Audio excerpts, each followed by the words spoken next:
will be consequences for those who do not follow the rules. For USA Radio News, I'm Brad Bernards.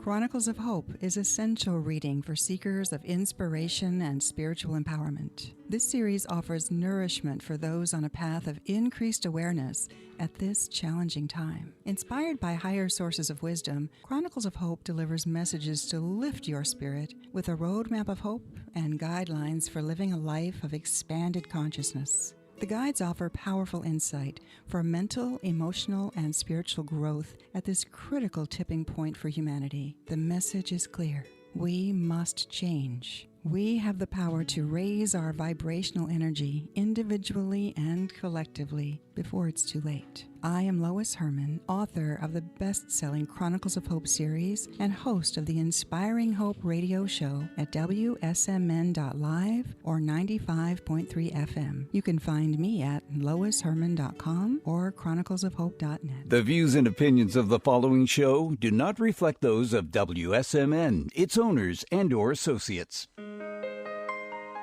Welcome to Inspiring Hope with Lois Herman, a leading expert in professional coaching, clinical hypnosis, and energy clearing. Lois is an award-winning author of Chronicles of Hope. She has decades of experience in advanced hypnosis techniques, has conducted highly effective success coaching programs that have helped clients discover ways to achieve success, empower themselves, their families, as well as holistic practitioners to expand their practices. Get ready to be empowered with your host, Lois Herman.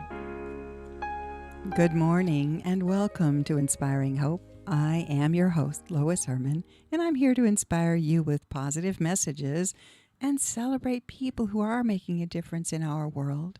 When we focus our thoughts and energies on truth, honesty, and integrity, we create powerful shifts that cause us to be more positive and peaceful. As we lift our energy, we empower everyone around us. If we each do what we can to make small shifts in awareness, we create ripples of hope. Join us as catalysts for positive change for our families, our communities, and our world at large. And I hope you're inspired by today's show. And today we're going to talk about empaths and what it's like to be an empath in our world today. Well, let's start with what is an empath? An empath is a person who is highly sensitive to energy around them. They're even capable of sensing and feeling emotions of others, which makes them very vulnerable to negative energies surrounding people. In the world of neuro-linguistic programming, NLP, we understand that people have certain modalities which they relate to and communicate with based on their perception of the world around them. Some see the world from a visual perspective. They tend to talk faster, be more colorful, expressive, and animated. Those who are kinesthetic relate to the world through feelings. You'll notice they speak and move more slowly with subtler, more deliberate actions. They're often softer and quieter, even in their appearance. And there are fewer auditory folks whose perceptions are based on the sounds they hear, and they speak in sing-song. They're really listening to the world. Then there are the senses of smell, olfactory, and taste, gustatory. Most people relate to and interact with others based on a combination of visual and kinesthetic modalities, with a tendency to have one of them more dominant. So, empaths are easily recognized through NLP techniques as someone who is open on multiple levels. Since all of their senses are heightened by what they see, hear, feel, smell, and even taste, they're extremely sensitive to the world around them. Many of these are deeply intuitive and are able to truly feel others in a very visceral way, which often results in unexplained sensations in their own bodies. They can actually be very overwhelmed by emotions that many times are not even their own, and many times they consider it a curse. I recently read a great description of an empath's superpowers, the opposite. If you're an empath, you make others feel heard. You notice that many people, even strangers, are comfortable telling you their life story. Because of your natural empathic way of listening, others feel validated and heard, sometimes for the first time in their life. You're also a human lie detector. You have a strong BS meter and should pay attention to it. You feel, sense, and know when someone's words are not in alignment with their truth or intentions. You have great discernment. You can readily sense deception and mistruths. You're also a natural healer. You can readily sense your empathic openness allows you to draw on talents, energies, and wisdom from your own elevated awareness as you connect with higher sources of wisdom. Your enlightened energies are often expressed through art, coaching, teaching, and healing modalities. The energy of your presence alone has the ability to elevate everyone around you, whether you or they are even aware of it. And so you're truly very powerful and very sensitive. So you often feel the weight of someone's life around them and can easily be drained by another's energy. Empaths often protect themselves by avoiding interactions with others because of extreme discomfort that they sense from another's negative energy or emotions. In a few moments, we're going to chat with an amazing empath and an intuitive medium who has worked in upper management during these past few years. Anne Bordeleau will share her stories of what it's like to be an empath today and give suggestions as to what you can do to help yourself and others. First, let's hear what the guides in the Chronicles shared with us, because many empathic lightworkers, starseeds, and earth angels are here on a mission to help humanity at this pivotal time in history. Since there is so much negativity in our society, many empaths are feeling the weight of the world on their shoulders. They can become overwhelmed and develop an intense mistrust of everyone. Some are having real struggles in today's climate of extreme toxic energy. To protect themselves from this adverse influence, many shut down, distance themselves into isolation, which exacerbates their feeling of being different and alone.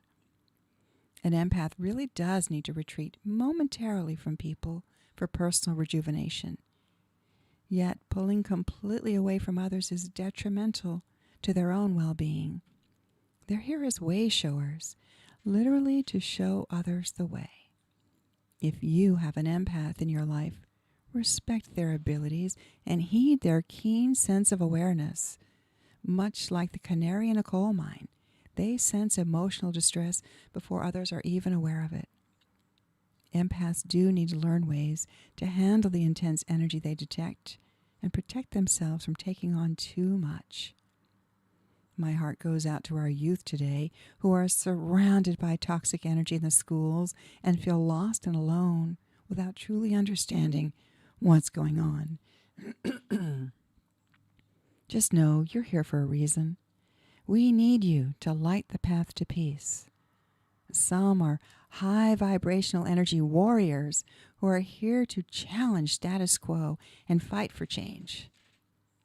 Most empaths hold the gentle, elevated energy of peace, hope, and love. You are humanity's hope for reclaiming a world of true oneness, of bringing people together. So what can you do to protect yourself and keep your energy strong? Start by escaping from people every day for a time. Go out in nature, play with your pets, listen to high-frequency music, or get into your creative pursuits. Take time to do what gives you joy. This will reset your vibrational energy, your barometer. And be sure to protect your energy. Our guides tell us that those who are being helpful to others generate and broadcast a lot of energy. They shine very brightly. And there are unseen energy feeders who are attracted to that bright light and will drain you. Empaths, energy workers, and everyone seeking spiritual healing need to use a form of shielding for protection. We're currently adding 2 different energy shielding and protecting audio-video files to our website.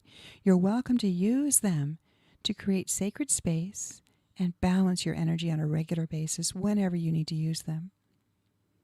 The collective has told us to vet carefully those whom we should trust.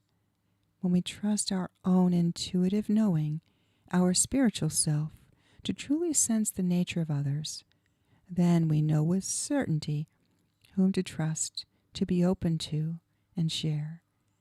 Empaths teach us how to relate and how to connect heart to heart with others on a deep spiritual level. Their abilities can bring us together as they embody new ways of relating to each other. If we pay attention to their sensitivities, their intuition and guidance, we can better develop understanding and compassion for others. When we tune into raising the collective energy of our world, we assist in shifting the positive energy for all of humanity. You are listening to Inspiring Hope with Lois Herman at WSMN 1590.live or 95.3 FM. Please help us share these messages. Watch the videos on my YouTube channel or website, loisherman.com, and join our Hope community for support and inspiration at chroniclesofhope.net. Enjoy this message in the insightful song by Blanca. Greater is He.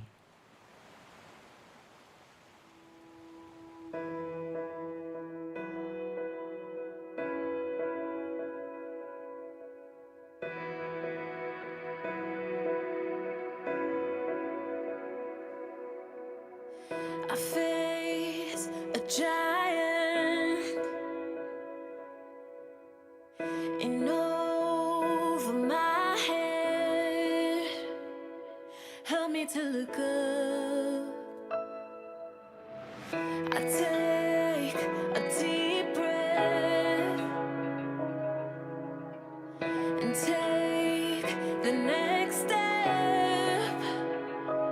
Though I may be weak, I know who is with me.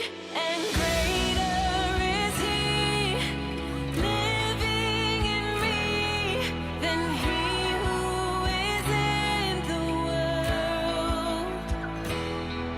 Whatever may come, His strength is enough. My heart is at peace, for greater is He.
Oh, wonderful. If you get a chance, watch the video. The words are beautiful, and thank you for sharing the song. And the video is just is heartwarming. Oh, you're So, welcome. welcome for being here. That touched your heart. Oh my Our God. beloved empath here. That's like my go-to song. And so I'm already like teary-eyed and emotional, trying not to cry. I'm like, oh my God. But no, thank you. This is a great morning. Thank you for having me on today. So when you catch your breath, Yeah. tell us about you. You've been on the show before. It's been a little while, but Yeah. tell us about you. So as you had mentioned earlier, I am a corporate manager. So I do work for one of our the contractors for Amazon. So I will say this right now, that anything that I say about Amazon or about my job is based on my own personal experience, and just so that we don't get sued by Amazon. Or blacklisted by YouTube. Yeah, Whatever. exactly. But yes, so in addition to that, I mean, first and foremost, I do definitely identify, and I am an empath. I have been since a child. It wasn't until my late 40s and 50s that I even realized what was going on. Right. So it's huge to be able to try and figure this out and navigate like everyday life, because like you were talking about, everything is like coming at you from all of these different directions, and Yes. what's my energy and what's somebody else's. And the other thing with empaths too is you don't want to. One of the biggest mistakes is that they take on Yes. other people's energy, and so being able to discern from that. But I mean, there's yes, there's a lot of like bumps and things that you need to watch out for, but it is a great life as well. There's a lot of benefits to it, and kind of like knowing things in advance or feeling things, and being able to be there for people before they even know, which is good. And then it also kind of like when I'm with my nieces and we're having fun and laughing and stuff like that, that kind of like accelerates it, or expands it even more. And so it's really wonderful to. For you and for them. Exactly. Because you're modeling for them, in spite of everything going on, the benefit of living in joy. Yeah, exactly. And I mean, and for me, why I do anything is my why is the future generations. And I'm always looking, forward looking in terms of like, what's going to happen to them? Right. Who are they going to have for support? Who do they have for teachers? And how is all of the stuff that's going on now, how is that going to impact them? Exactly. Yeah. And that's a very important prism to look at this through. So many people are looking at, oh my God, how is this going to affect me?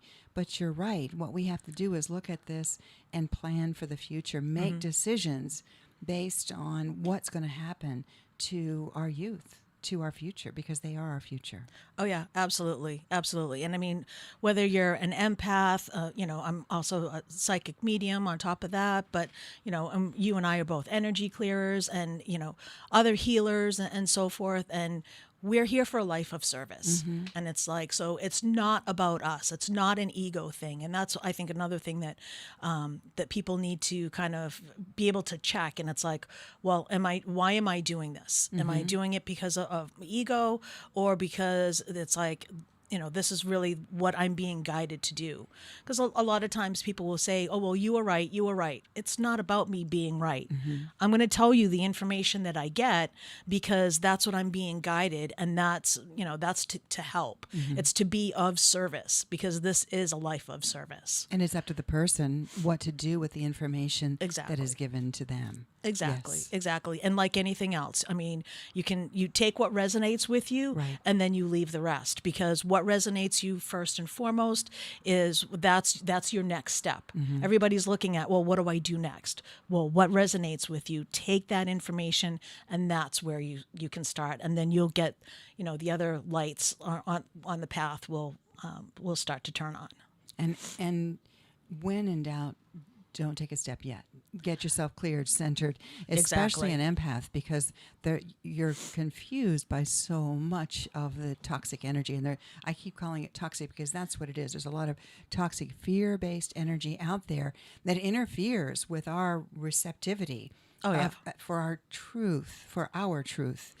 It's an interference. It's as if you got static on the radio. There's this static. Yeah. And so for an empath or anybody who is learning to use their intuition, they need to step away and regroup. So how do you regroup? I know there's a bunch of different ways to regroup. I know you have a favorite.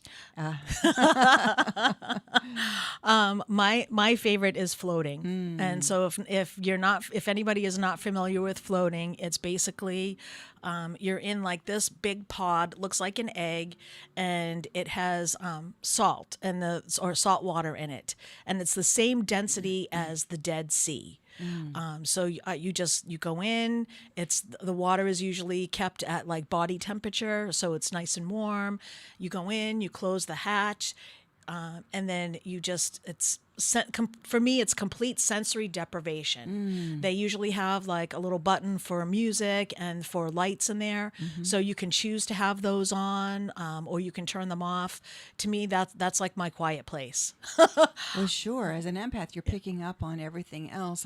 I often will tell students, especially if you're sitting in the classroom, you're hearing him click his pen, you're smelling her perfume, you're feeling the sadness that this person's going through in front of you. So you don't know what is yours because there's like sensory overload. A lot of people who have children who are quote unquote ADD, and they come home and they just want to sleep, they need that because most of them are empathic at some level. So while they're in school, they've got to hold it together because they're picking up on all this energy. And when they get home, that's their safe place. That's where they can just decompress. And I do encourage people to, instead of just retreating to your room, go outside.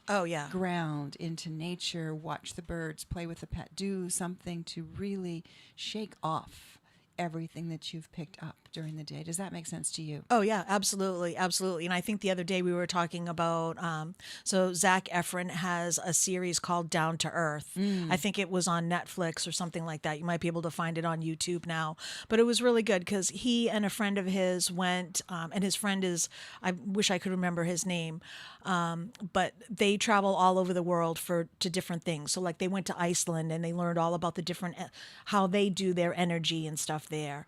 And when they went to France, they were in a taxi, and his friend saw a park, and he said, "Hey, pull over." So they pulled over, and he got out, took his shoes off, and he started running in the grass.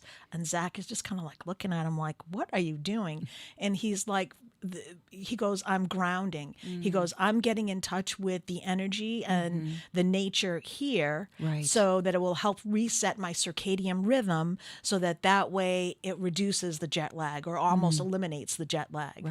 So then he's like, okay. So then Zach takes his shoes off, and he's like, they're both like, running, up and down, almost like racing in this park or whatever. And so definitely, I mean, something as simple as just take your shoes off and go stand in the grass. And if you don't have grass, you can still stand in, the pavement or whatever. Anything that's just going to be, your body on, natural and elements, and then just changing that energy and just feeling that grounding.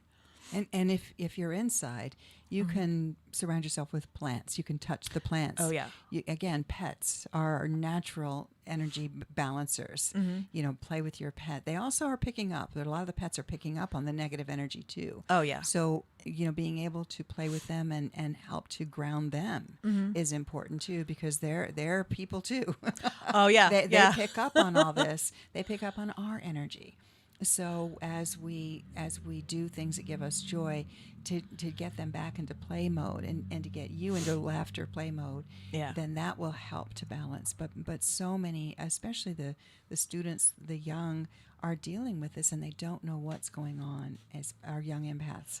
Well, exactly. And one of the other thing that's happening too is that, if parents are not empaths or not understanding, or if they're not identifying as empaths, then they don't know how to help their kids. Right. And so it becomes now a generational thing. Because I know for myself, it's like, I was feeling like all of these things, I would like hear these things but no one in my family was, a psychic medium or anything. And so where do you go? And then being raised Catholic too, it's like, well, you don't raise those kind of questions, I'm sorry. Yeah. But so it's like, what do you do? And so you just have to try and kind of like wade through it, as best you can. But now understanding at this point in time in my life, and now hearing about all of these kids, especially like the college age ones, the 20 somethings, and even like the younger kids like you were mentioning, and recognizing immediately, well, these kids are empaths, and they need to be treated a little bit differently or a little bit more gently, just so that to help them understand what's going on. Exactly. Because oftentimes it ends up being a battle. I look back, and knowing what I know now, I had a son who was an empath. Yeah. And labeled with all these different labels, and he would come home from school and just shut down. And then it was a battle to get him to do homework, to do anything. But I then recognize, now I look back and I say, shoot, I wish I'd give him some water, because it's not just the spiritual energy that they're picking up on. It's we have to address balance on all 4 levels. Yeah. The physical, the mental, the emotional, and the spiritual. So if a student is in class and they're having to perform, that's the intellectual that's being challenged. And then they're picking up on all these extraneous kind of psychic spiritual energies. Yep.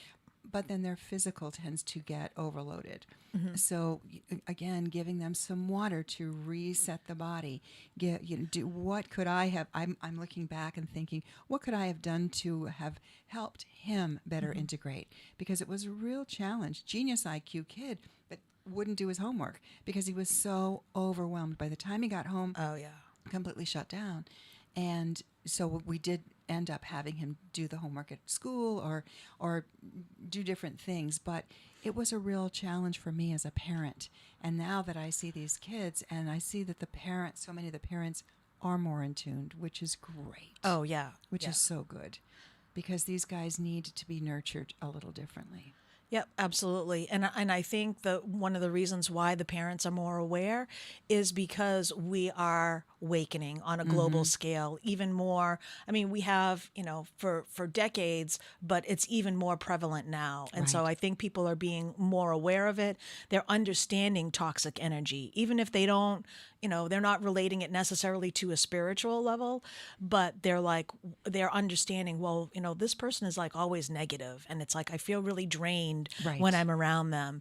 And, so what we would refer to as a spiritual vampire, they're just understanding, well, I feel this person feels really toxic to me. Correct. And so being able to have that awareness, acknowledge it, and then make your own assessments on what you want to do. Is this relationship worth? I mean, if it's somebody that you've known for decades, it could even be a family member, right? Which makes it even more difficult. And so then what do? It's like, is this something that I want to continue to work on and foster, or is it something that for my own health and well-being, I need to just kind of like step back and sometimes walk away if you have to.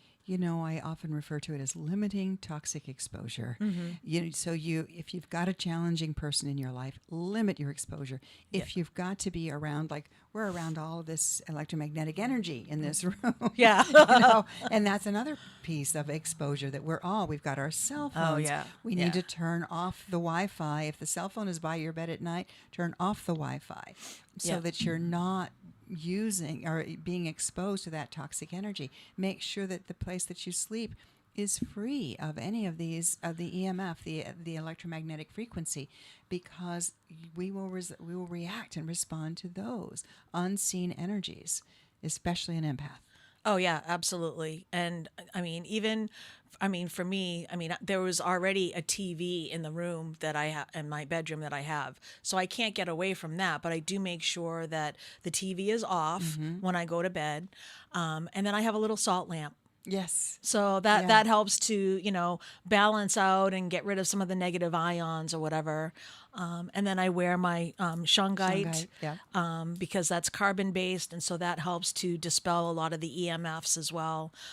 So you can wear it as a bracelet, as a necklace, or even just have like little crystals or blocks of it in your room, and that helps as well. Yes. So there are just like little things that you can do that makes it easy to get rid of that. And what's interesting is these young empaths intuitively know all this stuff. Yep.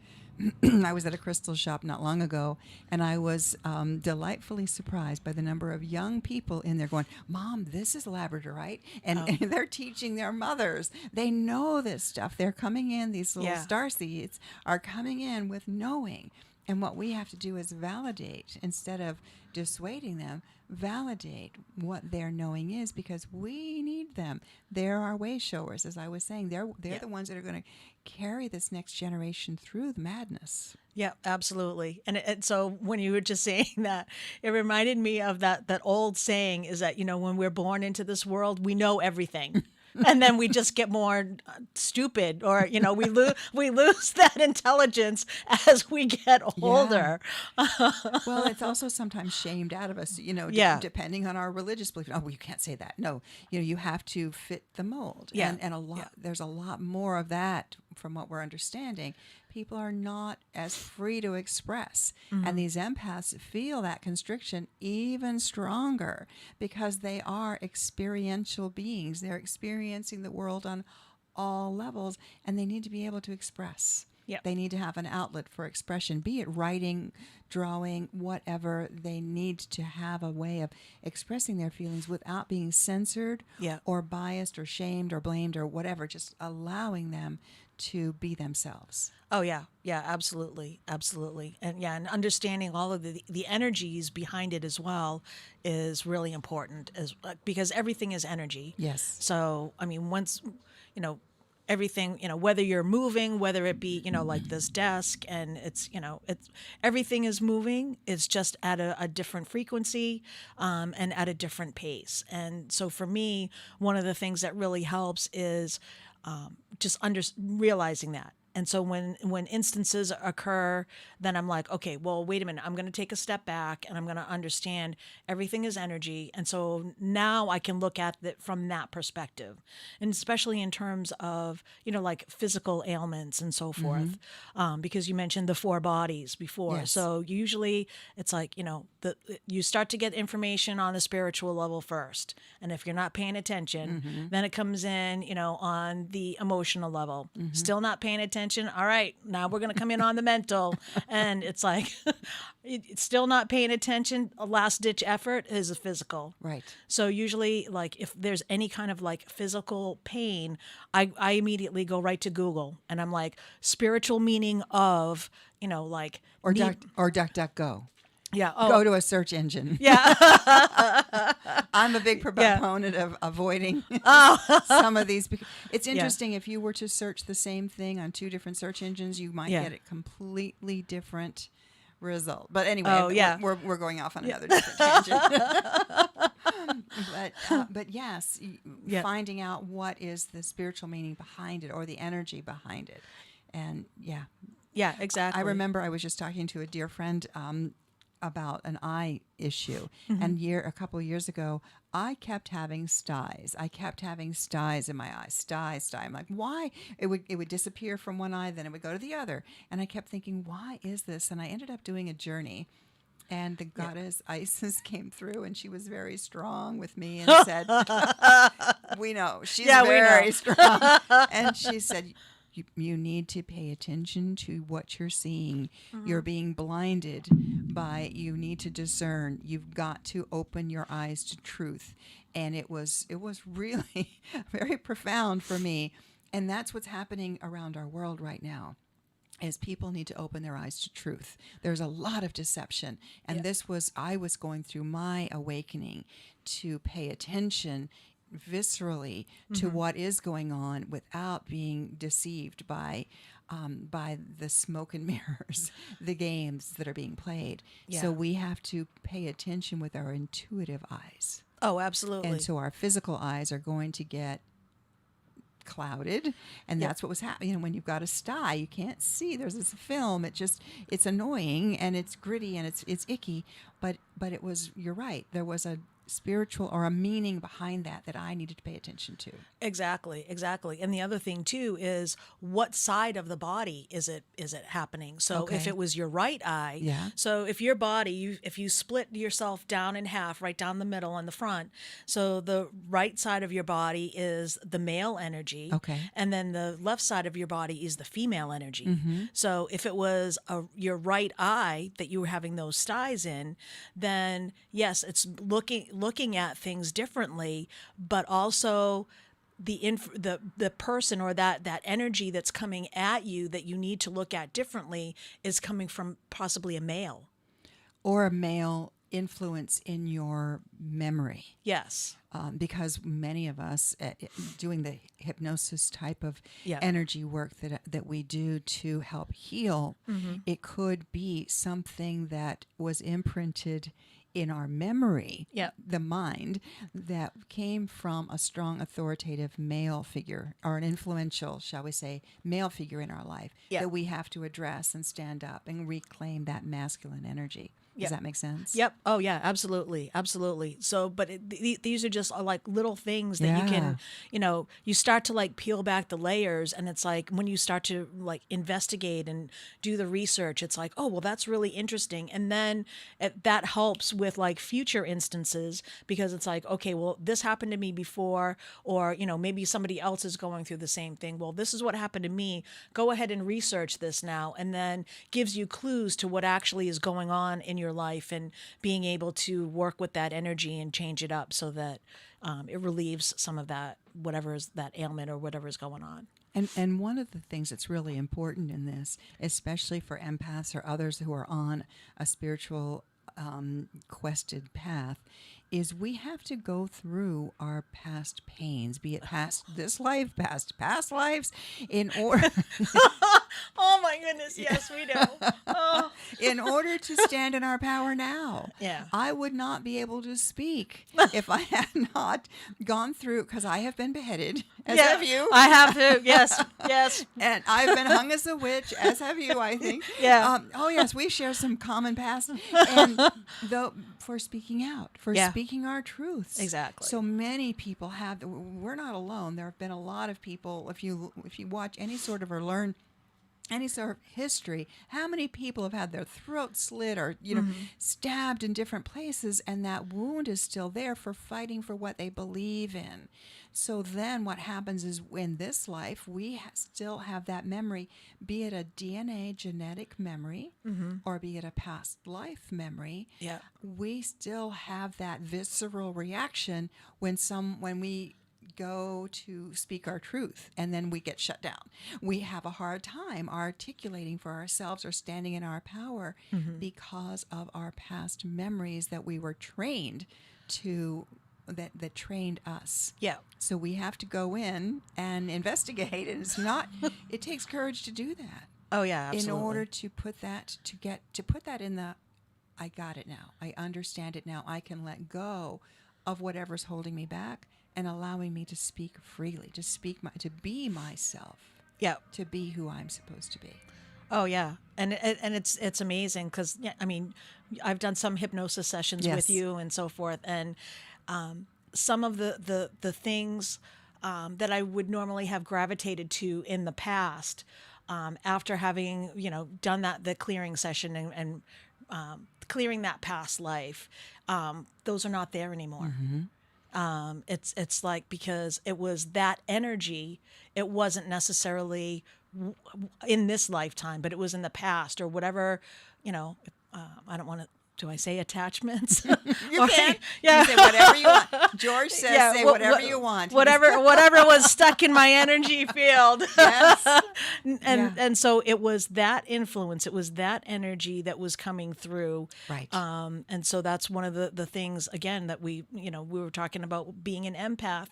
You have to understand and be able to discern, is it my energy or is it somebody else's? Or is it coming from somewhere else? So usually, I mean, I'm pretty good now with if I'm feeling off, then I will sit there with my team, because everybody has a team of guides.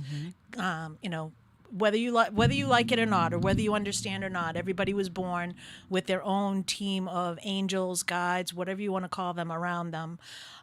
So you can always ask them for help, and it's important that you have to know that you do have to ask them, because they won't just automatically step in for you. So usually I will sit there and I'm like, okay, I'll take a few breaths. And then I'm like, where is this energy coming from? Is it mine? Is it somebody else's? Is it something that I need to clear out of my field? And if I get a yes, then I'm working on myself, because that's the good thing about doing energy work, is that it's absolutely to help other people, but it's to help yourself as well. Because if you don't help yourself, you can't help anybody else. That's exactly right. Then you get depleted, and then you can't perform that service.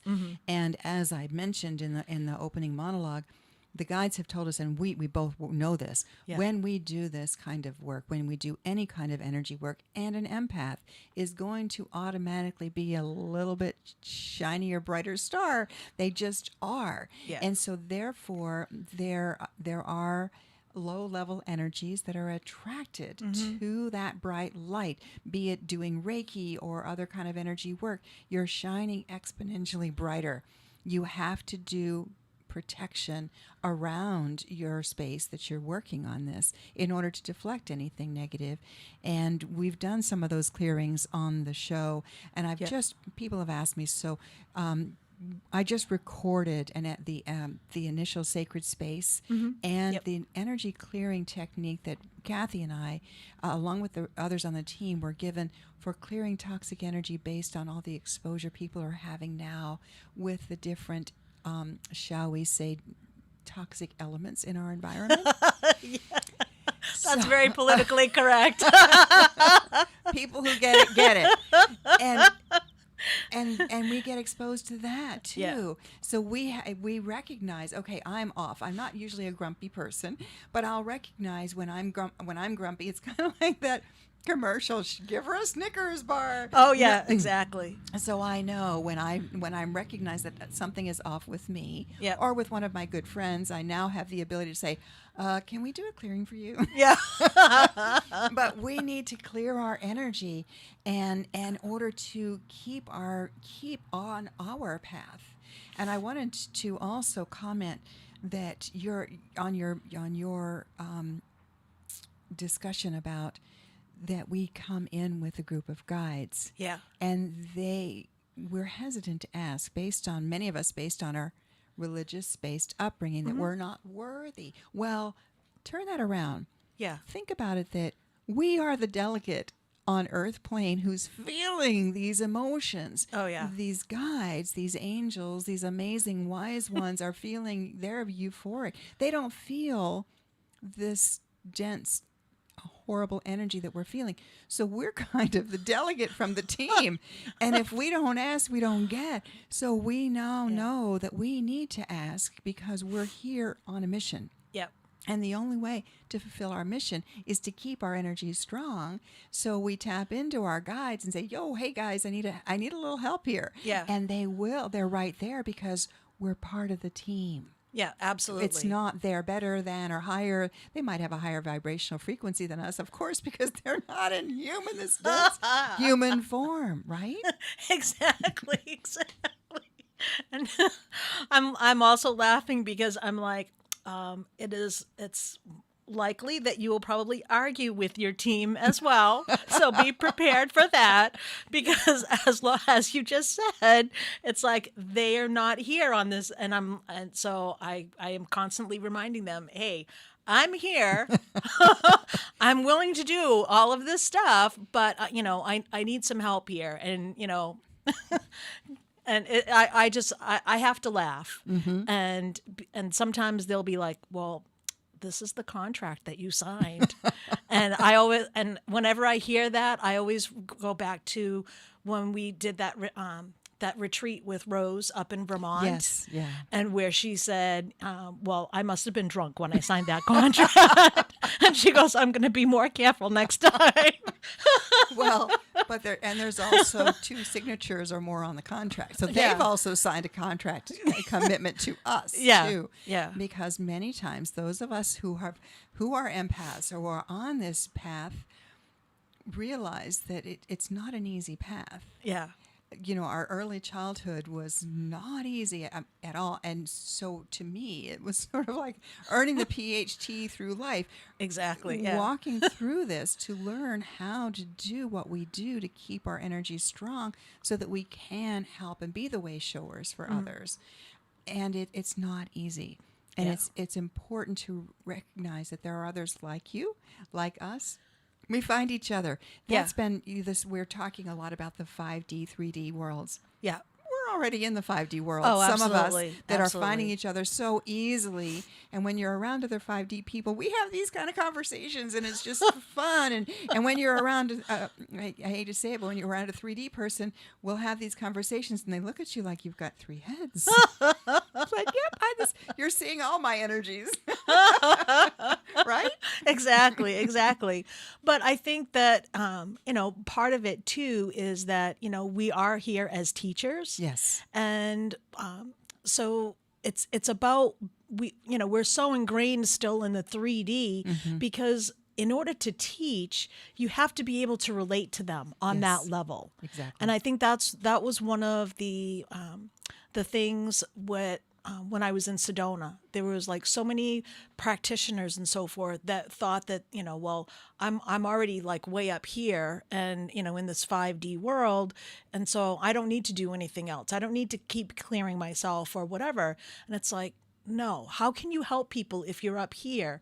It's like you can still have 5D energy, but you have to still be aware of what's going on in the 3D world so that you know what the experience is. And then that way you can better help them. Exactly. And this better is how, explain too. And this is how we also can watch and see what is going on around us in all of that fear and the misperception. I mean, the confusion. And you don't know who to trust, and you don't know what is real and what is the illusion. Yeah. So being in 3D with 5D vision gives you the awareness of, yes, there's a lot of deception going on. However, in my world of high energy, I am content, I am happy, I am healthy, I'm surrounded by amazing guides and amazing people. It keeps my energy up so that I can traverse that 3D world with a different rose-colored glasses. Yeah. And sometimes we need to put them on instead of getting mired in the muck. It doesn't help you. Yep. Yeah, exactly. And I like that the mantra that you just said, and because one of the things that I've noticed, especially within the last couple of months, is, every time I get into the car, I have my own like little ritual. I just take a few breaths and, I connect in with my team, ask for help and protection and so forth. And one of the last things that I say is, thank you for, this life of service. I'm very happy to be of service. And lately it's changed to thank you for this happy life, this joyous, happy life of service. And I've noticed how that has shifted because now I'm putting out there that I am happy. Yes. And how that is just really made a significant positive impact on my life.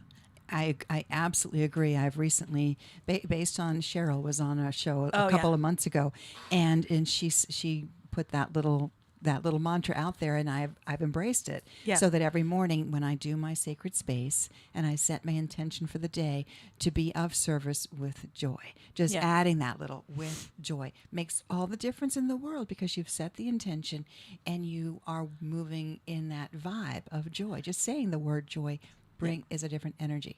Oh yeah, absolutely. So we only have a few minutes left. This is all kinds of fun. So Anne, yes. you were part of the team that helped to put together the Chronicles of Hope with the collective. Do you have any insight or comments on what your experience has been with the guides of the collective? I mean, it was an amazing experience, and Aurora kept coming to me this morning. And she just kept reminding me how she was kind of like Gary's like balance. Yes. And it was like, okay, so you have to look at both sides, and you have to have balance. And so that was the message that she was like just really kind of like hammering home today. And so I feel like definitely if people are unsure of who their guides are, or if they want to know who their guides are, definitely, I mean, reading the Chronicles is a must anyway.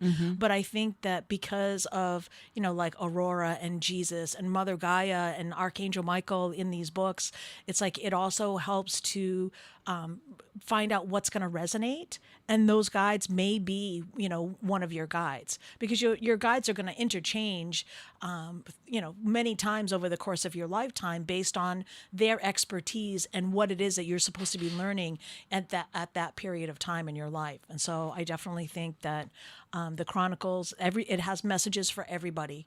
They're going to resonate different ways, but it's definitely relevant in today's day and age, and it's a positive vehicle to help them navigate through everyday life.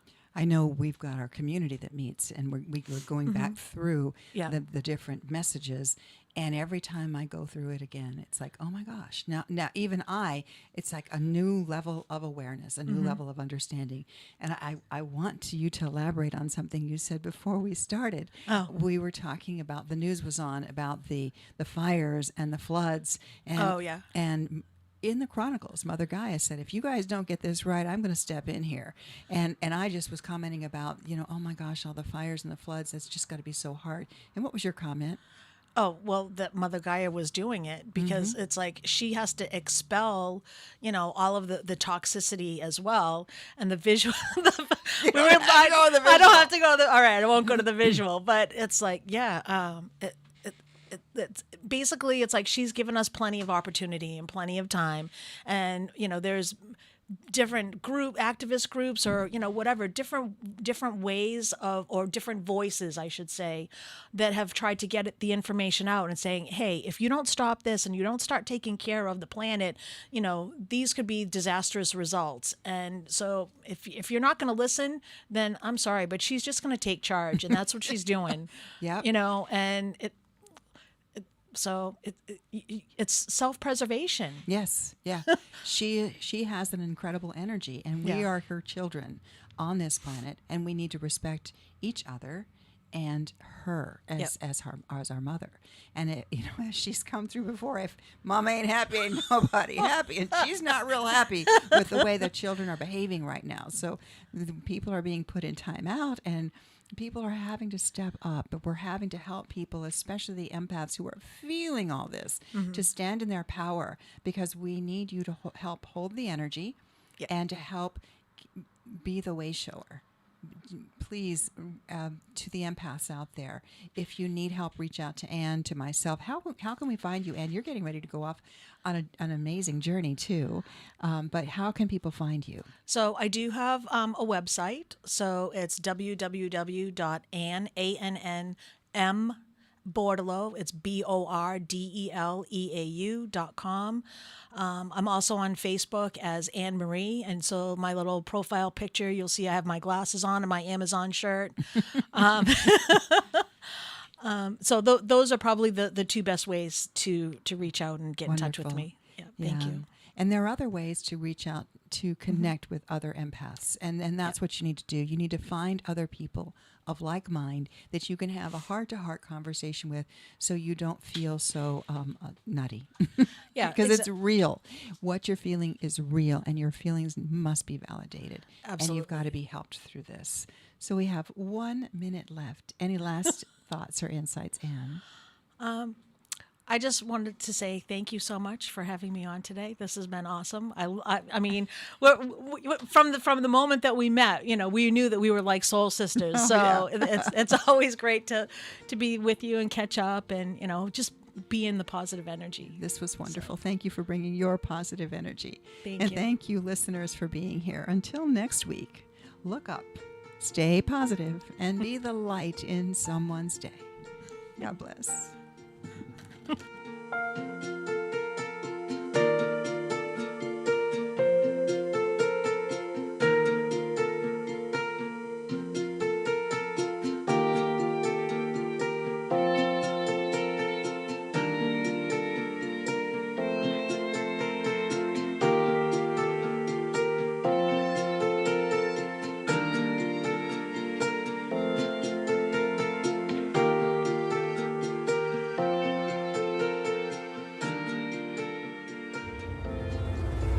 WSMN 1590. WSMN 95.3 FM Nashua. Listen, watch, and stream at